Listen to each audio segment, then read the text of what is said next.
আসসালামু আলাইকুম প্রিয় এইচএসসি এবং আলিম 2024 সালের বিজ্ঞান বিভাগের ছাত্রছাত্রীরা যারা রয়েছে পরীক্ষা দিচ্ছ তাদের জন্য আমি রসায়ন দ্বিতীয় পত্র খুবই গুরুত্বপূর্ণ একটা সাবজেক্ট।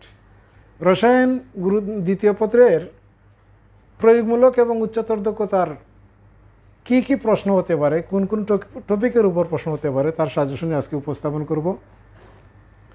তো আপনি যে বোর্ডেরই হন না কেন, ইনশাআল্লাহ আমার এই সাজেশনের বাইরে কোনো বোর্ডেই প্রশ্ন মিস করতে পারবে না, অবশ্যই এখান থেকে কমন পড়বে।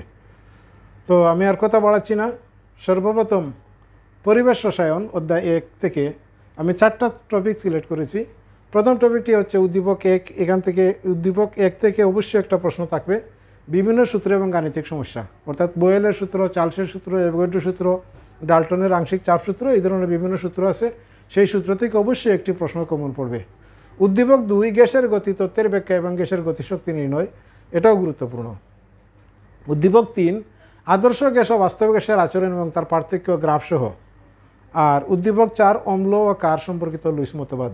এই 4টা উদ্দীপক থেকে 100% আপনারা 3টা উদ্দীপক অবশ্যই কমন পেয়ে যাবেন।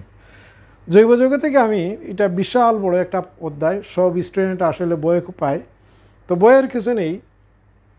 এখান থেকে আমি মাত্র 3টা উদ্দীপক সিলেক্ট করেছি।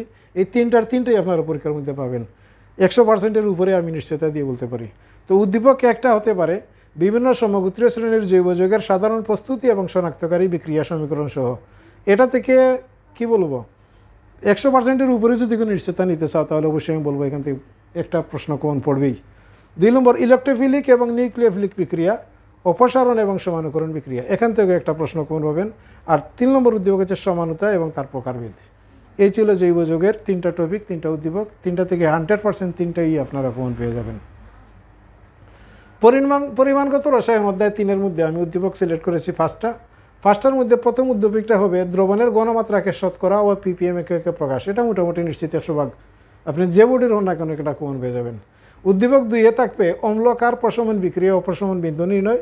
3 নম্বর উদ্দীপকে থাকবে জারণ বিজারণ ঊর্ধ্ব বিক্রিয়া এবং ইলেকট্রন সমতাকরণ তার মেয়াদ সহ। এইটাও খুবই গুরুত্বপূর্ণ একটা, ওই যে আপনার আয়রনের বা লোহার পরিমাণ নির্ণয় এইটা। 4 নম্বর উদ্দীপক হচ্ছে জারণ বিজারণ টাইট্রেশনের মাধ্যমে ধাতব আয়নের পরিমাণ নির্ণয়। আর 5 নম্বর উদ্দীপক হচ্ছে মূলার ঘনমাত্রার দ্রবণ প্রস্তুতি। এই 5টা থেকে অবশ্যই আপনারা 3টা কমন পেয়ে যাবেন। আর তড়িৎ রসায়ন, এখান থেকে 2টা টপিক দিয়ে 2টা উদ্দীপক মাত্র দিয়েছি, রেডক্স বিক্রিয়া, কোষ বিভব ও প্রমাণ কোষ বিভবের মান নির্ণয়, অর্থাৎ এখানে ম্যাথমেটিক্যাল টার্ম। আর উদ্দীপক 2 হচ্ছে ফ্যারাডের প্রথম সূত্রের প্রয়োগ করে পদার্থের পরিমাণ নির্ণয়। তো আশা করা যায় এবং গয়ের টপিকগুলো যদি আপনারা পড়েন তাহলে 100%-এর উপরে আপনাদেরকে নিশ্চয়তা দেব, ইনশাল্লাহ আপনারা কমন পেয়ে যাবেন।